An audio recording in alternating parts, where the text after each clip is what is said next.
देखो, हम लोग देखेंगे जरा सा ये जो घटना हुआ था उसका कानूनी पहलू क्या क्या होता है। समझ गए? वो तो घटना है सो है ही है, लेकिन उसका कानूनी पहलू देखेंगे। पहले जरा सा इसका कहानी सुन लीजिए, इसका कहानी मूलतः है क्या। कहानी तो लगता है हम पीछे भी आपको बोले थे, और ऐसा कहाँ कहाँ होता है इसके बारे में भी हम लोग जानेंगे। कुछ दिन पहले ये घटना हुआ था, जाकर के करीब एक सप्ताह के आसपास हो रहा होगा। जलंधर और कपूरथला का नाम सुने होंगे। जलंधर में 4 महिला मिलकर के एक पुरुष का रेप किए। ठीक है, वो कैसे कैसे हुआ, तो घटना क्या क्या है। घटना ये है कि 4 लड़कियां करीब 24 से 25 साल की उम्र की थी। वो एक गाड़ी से जा रही थी, 4 व्हीलर से जा रही थी। रास्ते में लेदर फैक्ट्री में काम करने वाला एक मजदूर मिला। ठीक है, लेदर फैक्ट्री में काम करने वाले मजदूर से गाड़ी रोक करके उन लोगों ने एड्रेस पूछा। ठीक, एड्रेस पूछने के नाम पर उसको कुछ उसके मुंह पे स्प्रे किया, और स्प्रे करके वो फिर बाद में जाकर के अचेता अवस्था में चला जाता है, गाड़ी के अंदर बैठा देती है। बैठा करके थोड़ा आगे जा करके जंगली इलाका है, जो सुनसान इलाका था, वहां पर ले जा करके रात को, या तो कहिए काफी समय तक, कुछ इस तरह से नशीला पदार्थ खिलाया उस लेबर, जो भी व्यक्ति था, मेल पर्सन जो था वहां पे, उसको कुछ नशीला पदार्थ खिलाया। उसके बाद देखेगा तो बारी बारी से चारों लोग, चारों लड़कियां उसके साथ रेप किया। अब जब ये मामला हुआ, उसके बाद ये सारी घटना होने के बाद उस मेल पर्सन को वो लड़कियां वहीं पर छोड़ करके चली गई। ठीक है, अब वहीं पे छोड़ के चली गई। जब बाद में वो वापस आती है तो इस बात को अपनी पत्नी से जिक्र करती है। उसकी पत्नी मना कर देती है पुलिस में एफआईआर करने से। उसकी पत्नी पुलिस में एफआईआर करने से मना कर देती है, क्योंकि देखो, अब सोच सकते हो कि उसका सामाजिक पृष्ठभूमि क्या है। एक लेबर है वो एक लेबर है, और लेबर से ही आपको अंदाजा लग सकता है कि उसका सामाजिक पृष्ठभूमि क्या है, या किस तरह के पिछड़े समाज से वो बिलोंग करता होगा। पिछड़े कहने का मतलब जाति वगैरह पे मत जाइए, इकोनॉमिक आधार पे हम बात कर रहे हैं। समझ रहे हैं बात को? अब समाज में अगर इस तरह के बातें अगर उसके बारे में पता चलेगा, तो पता चलने के बाद एक बदनामी के बराबर है, या तो उपहास के पात्र बन जाए। यानी अगर वो मेल पर्सन को देखेंगे, यानी मेल पर्सन जो वास्तव में क्या है, विक्टिम है, जो वास्तव में क्या है, विक्टिम है। विक्टिम है नहीं, विक्टिम नहीं है। मतलब एक तरह से आप इसको कह सकते हैं, इसके साथ अपराध हुआ है। अपराध इसके साथ हुआ है, हालांकि विक्टिम ही बोला जाएगा। इस मामले में विक्टिम माना जाएगा इसको। अब देखो, मेल पर्सन है, सामाजिक सामाजिक कुंठा के वजह से इस बात को बहुत मुश्किल है कि वो इसको आगे जाकर के एफआईआर करे, ये करे। इसकी पत्नी मना कर देती है। देखो, एक चीज समझना पड़ेगा आपको, मेल और फीमेल के बारे में एक बात को समझना होगा। मेल और फीमेल के बारे में क्या समझना होगा, ऐसा नहीं है कि सिर्फ दर्द इनको होता है, दर्द इनको नहीं होता है। आप मेल को, ये भी नहीं है कि महिला रोती है पुरुष नहीं रोता है। समझ रहे हैं? दर्द उतना ही इनको, पुरुष को भी उतना ही होता है जितना महिला को होता है, या जितना तकलीफ महिलाओं को होता है उतना ही तकलीफ पुरुषों को भी होता है। जितना आंसू इनका बहता है उतना आंसू ये भी बहाते हैं। ये तो हम इस तरह का एक वैल्यू बना दिए हैं, पुरुषवादी समाज है जहां पर ये मान करके चलते हैं कि महिला कमजोर होती है और पुरुष मजबूत होता है। ये पुरुषवादी समाज में इस तरह के मनोभावना, मनोचेतना पैदा कर दी है लोगों में, लेकिन ये सत्य नहीं है। ये सत्य नहीं है। जैसे महिलाओं के साथ होता है वैसे ही पुरुषों के साथ भी होता है। सब कुछ उसी रूप में होता है। ऐसा तो नहीं है कि इनका शारीरिक और मानसिक बनावट अलग है, आपका शारीरिक और मानसिक बनावट अलग है। कुछ अंगों का बनावट अलग हो सकता है, लेकिन आंतरिक अंगों का बनावट अलग नहीं है। जिस भी ईश्वर ने बनाया हो या तो कैसे भी बनाओ, तो दुख मेल को भी उतना ही होता है जितना फीमेल को होता है, दर्द मेल को भी उतना ही होता है जितना फीमेल को होता है, या जितना मेल फीमेल रोती हैं उतना ही पुरुष भी रोते हैं। लेकिन इस तरह के डोमिनेंट पुरुषवादी समाज में ऐसा बना दिया गया है कि पुरुष मजबूत होते हैं और महिला कमजोर होती है। और इस चक्कर में कहीं ना कहीं देखिएगा बहुत तकलीफ देह इंसान जो बहुत तकलीफ में भी पुरुष रहता है, तो अपने आप को जाहिर करने से बचता है। समाज के सामने, लोगों के सामने एक डर होता है, एक भय होता है, क्योंकि उससे क्या होगा पता है, उससे होगा क्या कि उसके पौरुषत्व पे सवाल हो जाएगा सीधा, एक तरह से पौरुषत्व पे सवाल हो जाएगा, पौरुषत्व पे सवाल हो। जैसे ऐसे ही आप सामान्य भाषा में कई बार देखे होंगे कि कोई लड़का अगर रोता है तो उसी का दोस्त बोलता है, अजीब आदमी है, लड़की जैसा रो रहा है। ये गलत है, इसमें कुछ भी अजीब नहीं है, इसमें कुछ भी अजीब नहीं है। हम आज के डेट में करीब 10 एक ऐसे स्टूडेंट के नाम बता सकते हैं, बताएंगे तो नहीं लेकिन बता सकते हैं, जो किसी न किसी कारण बस बहुत तकलीफ में है, और ऐसे बच्चा जैसा रोता है आप सोच भी नहीं सकते। अब हम उसको ये नहीं बोल सकते हैं कि तुम लड़की के जैसा रो रहे हो या कर रहे हो। ये इंटेंशन सामने वाला को समझना चाहिए, ये इंटेंशन सामने वाला को समझना चाहिए। अब देखो ये पूरी कहानी के पीछे अगर देखेंगे तो क्या ऐसा घटना सिर्फ भारत में हुआ है या तो और कहां कहां होता। अगर देखेंगे तो ऐसे घटना के कुछ और एग्जाम्पल है, ऐसे घटनाओं का कुछ और एग्जाम्पल कहां है। कुछ दिन पहले 2018 की आसपास की बात है, 2018 में दक्षिण अफ्रीका का नाम सुने होंगे। दक्षिण अफ्रीका में एक जगह है, उसका नाम है प्रिटोरिया। दक्षिण अफ्रीका में एक जगह है, उसका नाम है प्रिटोरिया।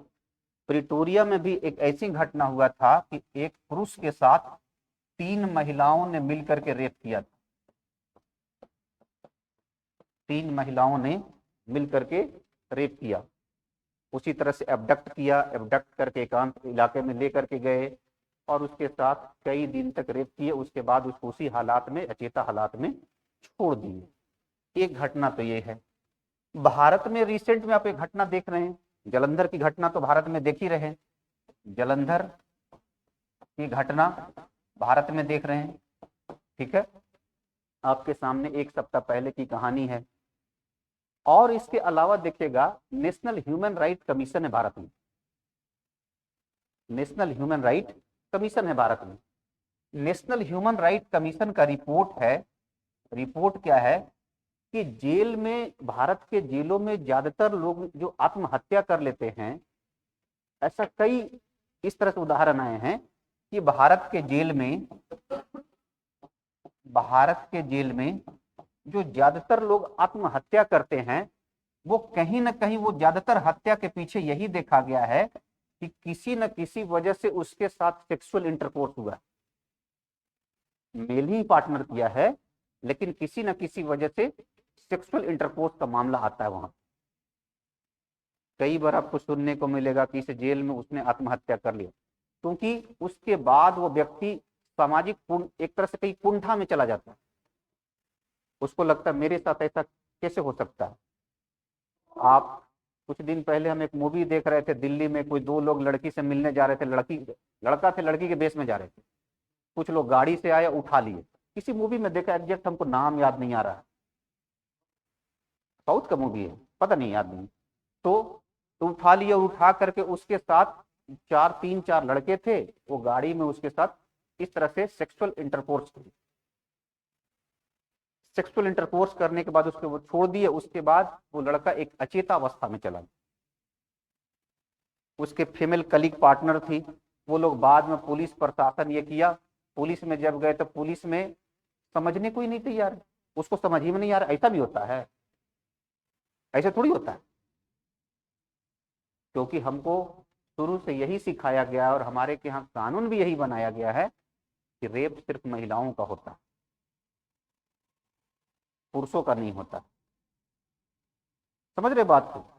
तो जितने भी भारत के जेल में देखेंगे जो आत्महत्या करते हैं, ज्यादातर आत्महत्या के केसेस में देखा गया है, ह्यूमन राइट कमीशन का रिपोर्ट है कि किसी न किसी रूप से सेक्सुअल इंटरकोर्स या तो सेक्सुअली हरास किया गया।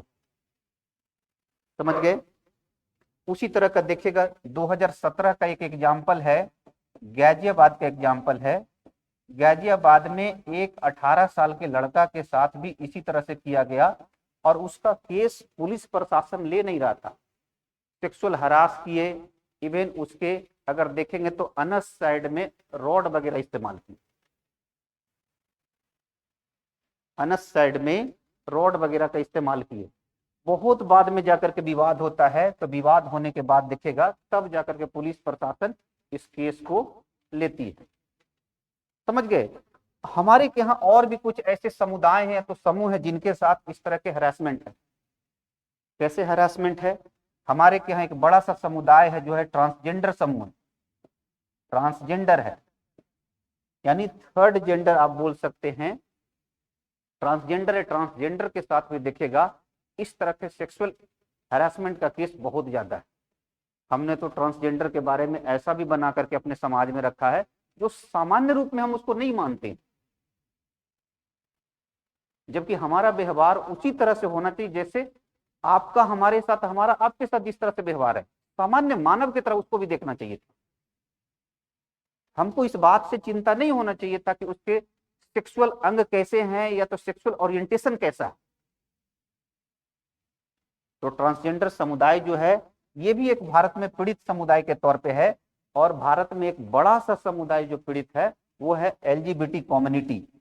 एलजीबीटी कम्युनिटी एक बड़ा सा समुदाय है जहां से बहुत सारे लोग ऐसे हैं जिनका सेक्सुअल ओरिएंटेशन पुरुष हैं तो पुरुष के प्रति है, या तो पुरुष और महिला दोनों के प्रति है, या महिला महिला के प्रति हैं। इस तरह से कुछ सेक्सुअल ओरिएंटेशन रखते हैं जो बायोलॉजिकल होता है। ये ऐसा नहीं है कि इस तरह से अपने आप पैदा हो जाता है, ये बायोलॉजिकल होता है, और बायोलॉजिकल और साइंटिफिक है तो आप उसको इस तरह से परिवर्तित नहीं कर सकते, उसको मानना पड़ेगा, उसको आपको मानना पड़ेगा। तो इस तरह के कुछ एग्जाम्पल हैं जहां पर आप देखेंगे कि इस तरह के मेल या तो किस अलग अलग जो समूह हैं, इस अलग अलग समूह के साथ इस तरह से सेक्सुअल हरासमेंट होते हैं। ऐसा सिर्फ नहीं है कि भारत में सिर्फ जिस तरह से कानून बना के रखा गया है, कानून ये बना करके रखा गया कि सिर्फ महिलाओं के साथ सेक्सुअल हरासमेंट होता है, ऐसा नहीं है। ठीक, अब उसके बाद देखेंगे कि भारत में इसको लेकर के कानून क्या है वो समझने का कोशिश करते हैं। कानून में देखिएगा तो कानून में बड़ा बढ़िया से साफ स्पष्ट बताया क्या गया है। एक है हमारे के यहाँ आईपीसी का सेक्शन 375।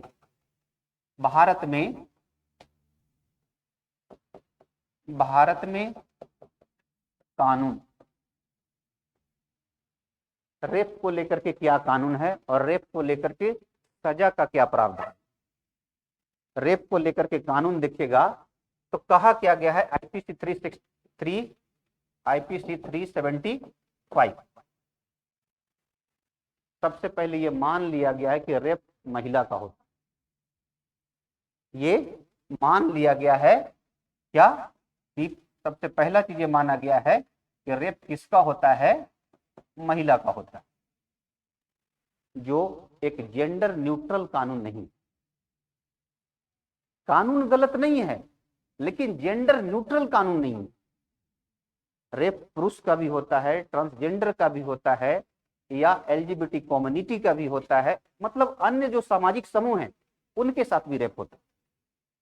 375 आईपीसी में परिभाषा क्या दिया गया है, बताया क्या गया है कि मान लिया कि माउथ यानी मुंह, मूत्राशय, मूत्राशय, योनि और गुदा, हिंदी में लिखा हुआ है योनि और गुदा,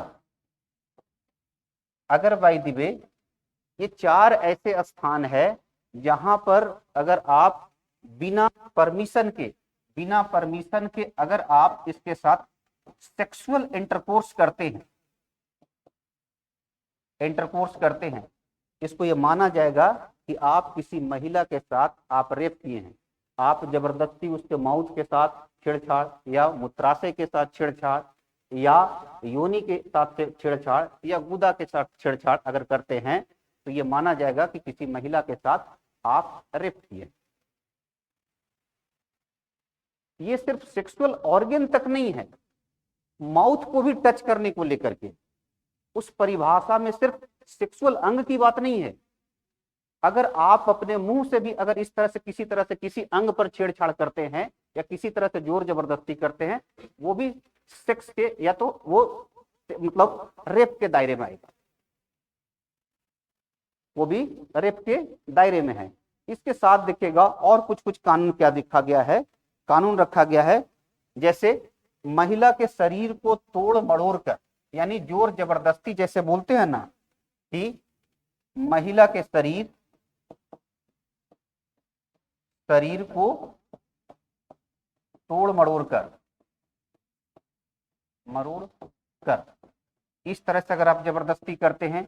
दूसरा आपका है जाकर के उसके निजी अंग में अपना मुंह का इस्तेमाल करते हैं, जैसे अभी बता रहे थे कि निजी अंग में माउथ का इस्तेमाल करते हैं, ये हो गया। इसके साथ देखिएगा और कुछ ऐसे कंडीशन बताए गए हैं। कंडीशन क्या है कि जैसे मान लो कोई महिला है, इसके किसी खास व्यक्ति को आप, होते हैं ना कि कभी पति पत्नी जाते रहते हैं या कोई मेल और फीमेल पार्टनर जाते रहता है, तो उसके फीमेल पार्टनर को आप बंधक बना लेते हैं और बंधक बना करके मेल पार्टनर को बंधक बना लेते हैं और फीमेल पार्टनर के साथ गलत करते हैं। आपको याद होगा दिल्ली का केस जो 2011 में गैंगरेप, जिसके हाल में फांसी का सजा हुआ था, वो आपको याद होगा, दामनी करके शायद उसमें प्रचलित है ना, वो रेप आपको याद होगा कि कितना उसको लेकर के विरोध हुआ था और बाद में हालांकि उस लड़की का मतलब मर गई थी, नहीं वो जिंदा रह पाई, काफी कोशिश किया सरकार ने पर जीवित नहीं रह पाई। तो किसी मेल पार्टनर को आप बंधक बना लेते हैं या उसके किसी के पति के मृत्यु हो जाए, दूसरा पति के मृत्यु हो जाए और पति के मृत्यु हो जाने पर आप उसके साथ शादी का झांसा देते हैं पर आप शादी करना नहीं चाहते,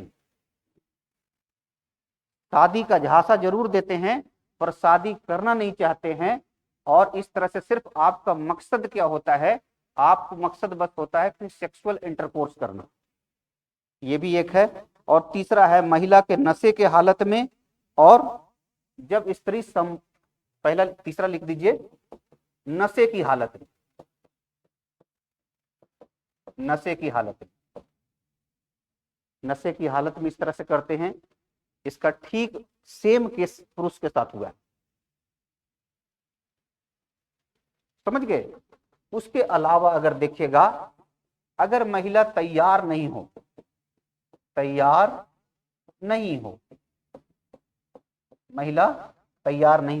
ऐसे कई कंडीशन है। अगर इस समय अगर कोई पुरुष फीमेल पार्टनर से या फीमेल से इस तरह का एक्टिविटी करता है तो रेप के केसेस में आएगा, रेप के श्रेणी में आएगा। उसके लिए 3-4 अंगों का नाम लिया गया है कि इन सब अंगों पर या तो सेक्सुअल ऑर्गन से या माउथ से अगर किसी तरह का गलत छेड़छाड़ करते, गलत तरीका अपनाते हैं, वो उसको रेप के श्रेणी में रखा जाए। ये 375 नंबर आईपीसी के 375 में ये वर्णित किया गया है। देखो ये सब कुछ ठीक है, इसमें कहीं कोई गलत नहीं है, लेकिन ये जो लिखा गया है ना कि सिर्फ फीमेल के साथ रेप होता है, ये जेंडर न्यूट्रल कानून नहीं है, ये जेंडर न्यूट्रल कानून नहीं है। बाद में देखिएगा तो उसके बाद हमारे पास है एक आईपीसी 376 आईपीसी है। 376 आईपीसी में देखिएगा क्या है, तो इसमें रेप का परिभाषा है, इसमें सजा का प्रावधान, सजा देखिएगा तो लगभग 7 से लेकर के 10 साल के सजा का प्रावधान, 7 से लेकर के 10 साल तक के सजा का प्रावधान, समझ गए। इस तरह से सजा का प्रावधान रखा गया है। इसके अलावा देखिएगा, अब जब अगर उसमें कई मल्टीपल क्राइम अगर उसके साथ जुड़ जाएगा तो वो फांसी तक जाता है। एक क्राइम के साथ कई क्राइम जुड़ जाता है।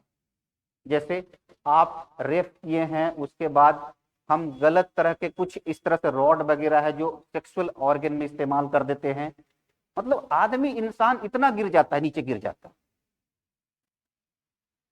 यही कारण है कि विधि की आवश्यकता पड़ जाती है, कानून का आवश्यकता पड़ जाता है, क्योंकि कानून समाज को और लोगों को नियंत्रित करता है।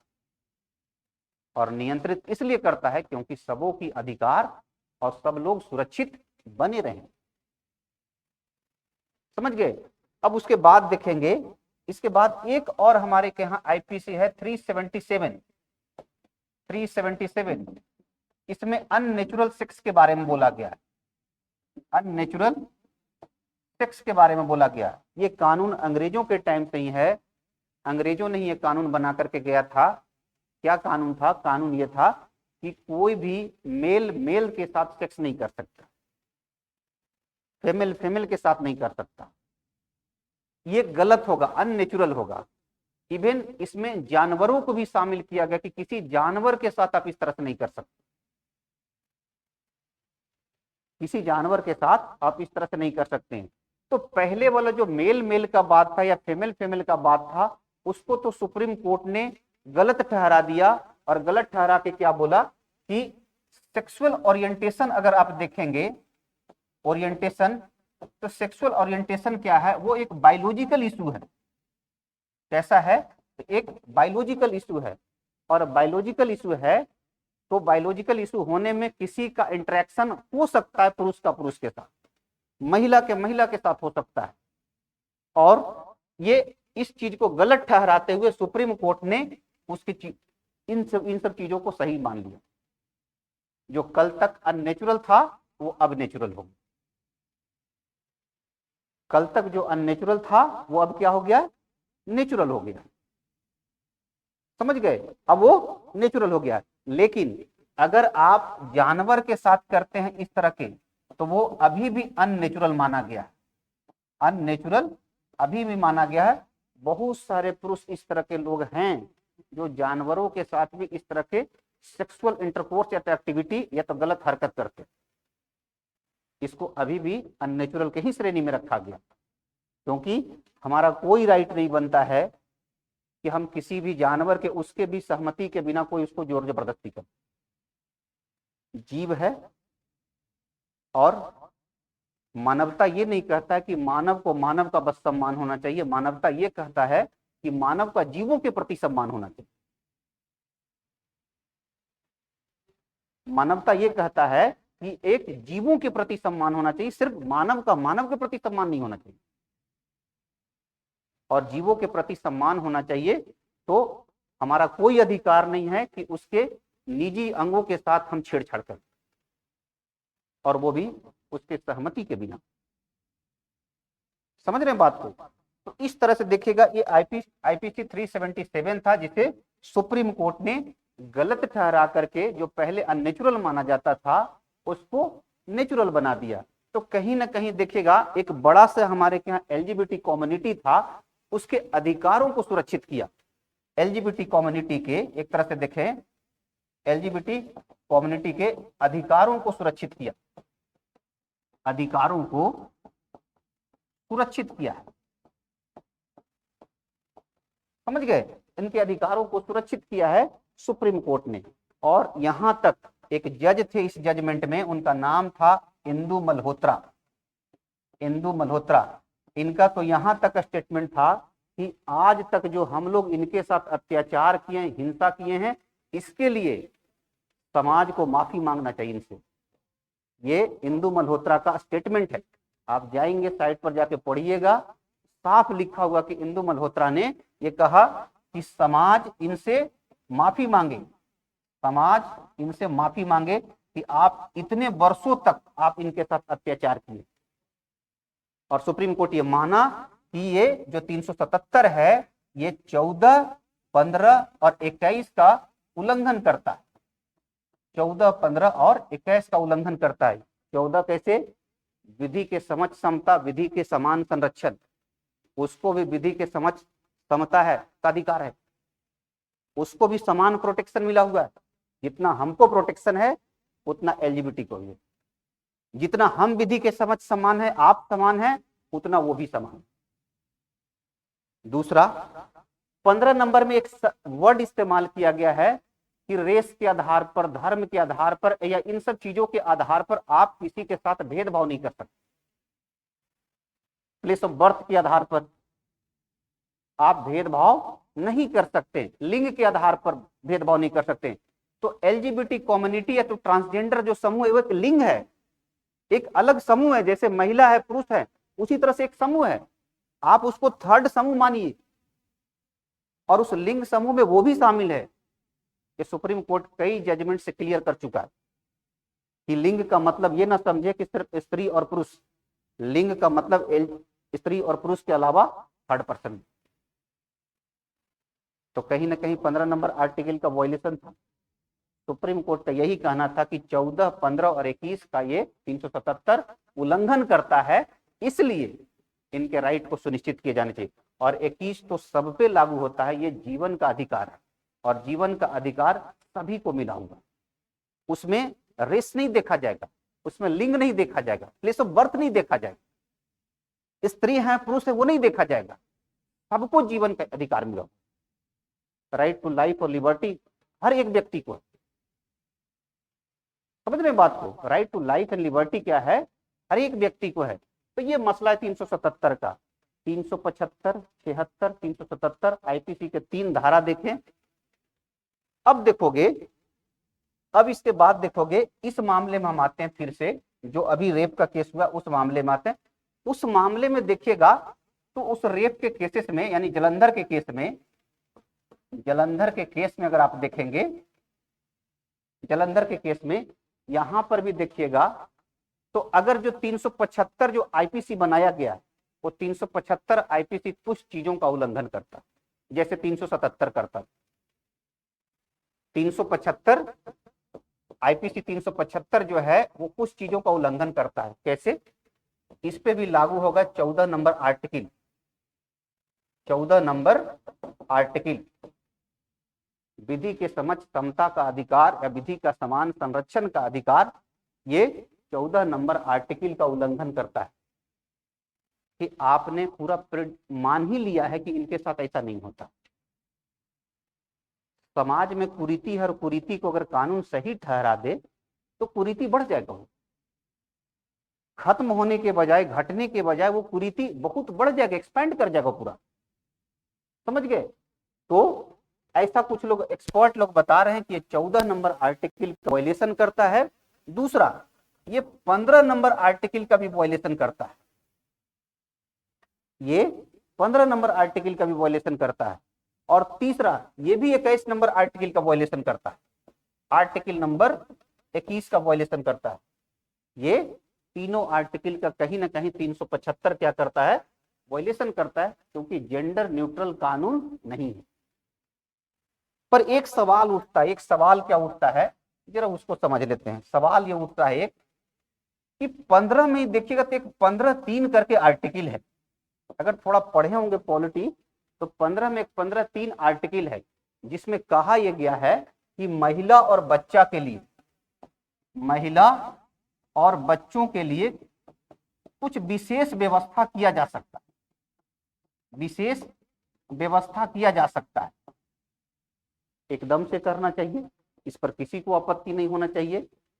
शारीरिक कंडीशन को देखते हुए जरूरी है बच्चों को संरक्षण देना, 14 साल 15 साल की उम्र तक एक ऐसा माहौल देना जहां पे उनके शारीरिक और मानसिक विकास प्रॉपर हो, जरूरी है।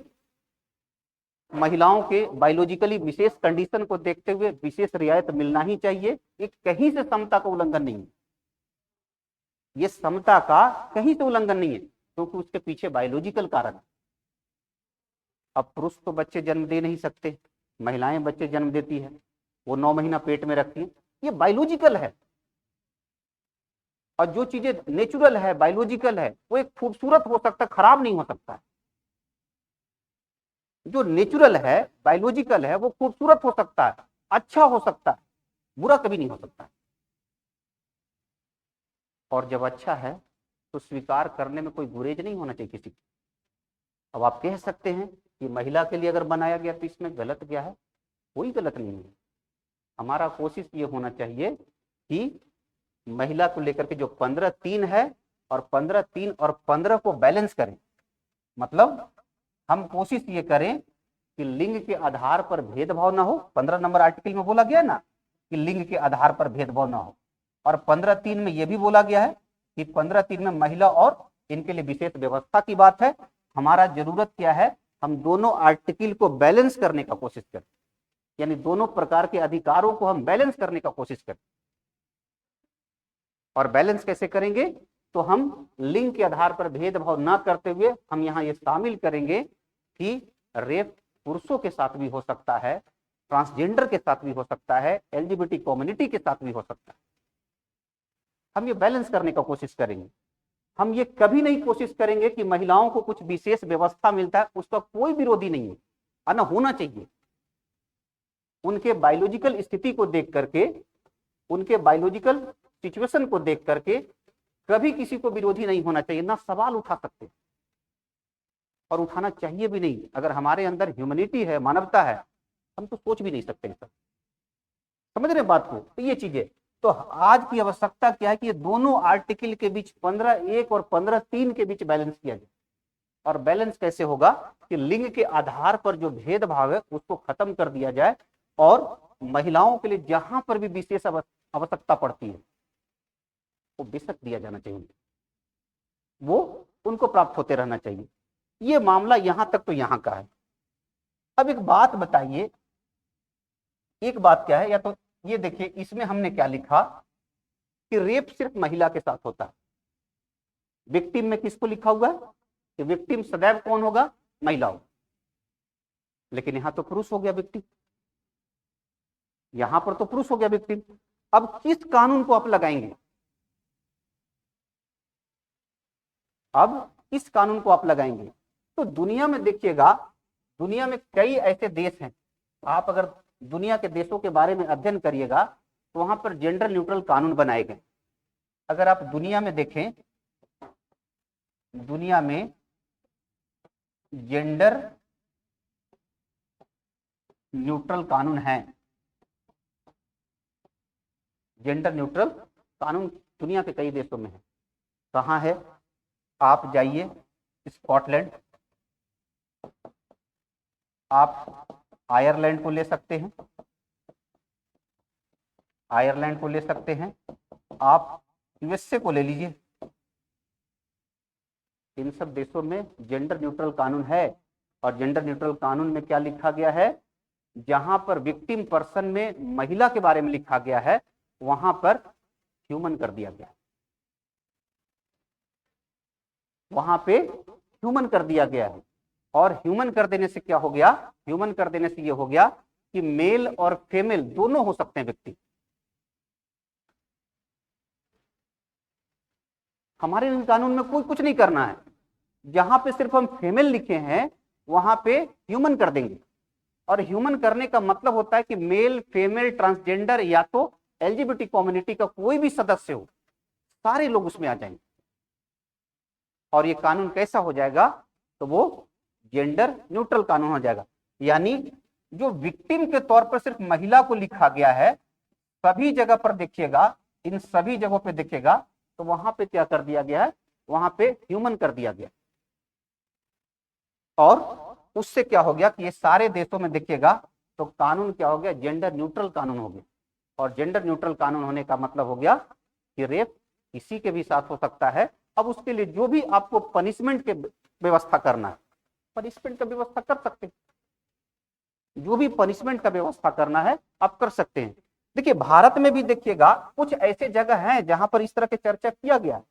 जैसे एक कानून होता है, आप देखिएगा पोक्सो, पोक्सो एक्ट है, ठीक है, बच्चा को लेकर के है, 18 साल से नीचे की उम्र को लेकर के पोक्सो एक्ट है, ठीक। इसमें देखिएगा 18 साल के जो नीचे के बच्चा है वो मेल है कि फीमेल है, दोनों को माना गया कि सेक्सुअल हरासमेंट होता है। 18 साल से नीचे का कोई बच्चा है, नीचे का बच्चा है, इसमें यह माना गया है वो बच्चा बच्चा शब्द है। बच्चा मेल भी हो सकता है, बच्चा फीमेल भी हो सकती है। और इसमें माना गया है कि एम हो या एफ हो, माना गया कि सेक्सुअल हरासमेंट दोनों के साथ हो सकता है। जेंडर न्यूट्रल कानून है ये कानून कैसा है? जेंडर न्यूट्रल कानून है, लेकिन एडल्ट के लिए नहीं, एडल्ट पर्सन के लिए नहीं, यानी 18 साल से एबव जो है उनके लिए व्यवस्था नहीं, जो कि होना चाहिए। और वो तभी हो पाएगा जब 375-76 में सुधारेंगे, या जैसे 377 में सुधारा गया है एलजीबीटी के लिए, ट्रांसजेंडर के लिए। समझ रहे बात को? उसके अलावा देखिएगा एक और अपने के यहां है पब्लिक प्लेस को लेकर के। जो पब्लिक प्लेस पर सेक्सुअल हरासमेंट होते हैं,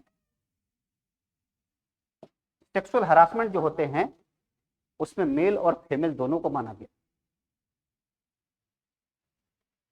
पब्लिक प्लेस पर जो सेक्सुअल हैरेसमेंट होते हैं इसमें भी देखिएगा मेल और फीमेल दोनों को माना गया। लेकिन पब्लिक प्लेस जहां काम करते हैं, इस तरह के वर्क प्लेस जो हो, वहां पर की बात है, बाकी जगह पे भी तो हो सकता है ना। समझ रहे बात को? तो जेंडर न्यूट्रल है बहुत हद तक। हमारे के यहां भी देखिएगा तो कुछ चीजें हैं जो जेंडर न्यूट्रल है, लेकिन वो 18+ सबके लिए बनाने की जरूरत है, वो सबके लिए बनाने की जरूरत है। समझ गए? इसी तरह का देखिएगा, और ऐसा नहीं कि भारत में डिमांड नहीं किया गया है, भारत में डिमांड है इस चीज का, भारत में इस चीज का डिमांड है। और डिमांड ही नहीं है, इवन पार्लियामेंट में कोशिश भी किया गया है। एक शख्स हुआ करते थे, हैं भी पार्लियामेंट में सांसद होते, केटीएस तुलसी, सुप्रीम कोर्ट के बहुत बड़े वकील हैं। केटीएस तुलसी सुप्रीम कोर्ट के बहुत बड़े वकील हैं। इन्होंने कुछ समय पहले एक प्राइवेट मेंबर बिल प्रस्तुत किया था, प्राइवेट मेंबर बिल प्रस्तुत किया था। प्राइवेट मेंबर का मतलब होता है कि वो व्यक्ति बिल रखेगा जो सरकार में शामिल नहीं। जैसे मान लो इधर के लोग सरकार में शामिल है, मंत्री हैं। सरकार में शामिल के मतलब या तो आप प्रधानमंत्री या तो मंत्री हैं। उस पार्टी के भी है ना, सिर्फ सांसद हैं तो आप भी प्राइवेट मेंबर हो जाएंगे। सरकार का मतलब जो प्राइम मिनिस्टर और प्लस मंत्री हैं वही सरकार हो गए। अगर उस पार्टी से भी है तो ऐसा मत समझिए कि आप भी सरकार में हो गए शामिल। आपके समर्थन से सरकार भले है, सरकार आप में शामिल आप नहीं है।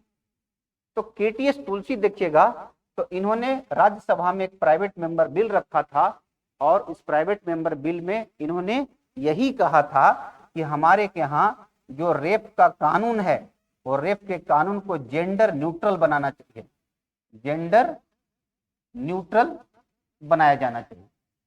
इसी तरह के देखिएगा तो एक दिल्ली हाईकोर्ट में पीआईएल भी कुछ समय पहले गया था।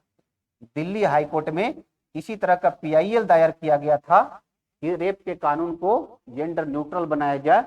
और बहुत बार देखिएगा तो लगभग 2000 के आसपास लॉ कमीशन के रिपोर्ट में भी इस बात का चर्चा किया गया था कि रेप के कानून को जेंडर न्यूट्रल किया जाए। सारी बात समझ में? तो ये पूरा इसके पीछे कहानी ये है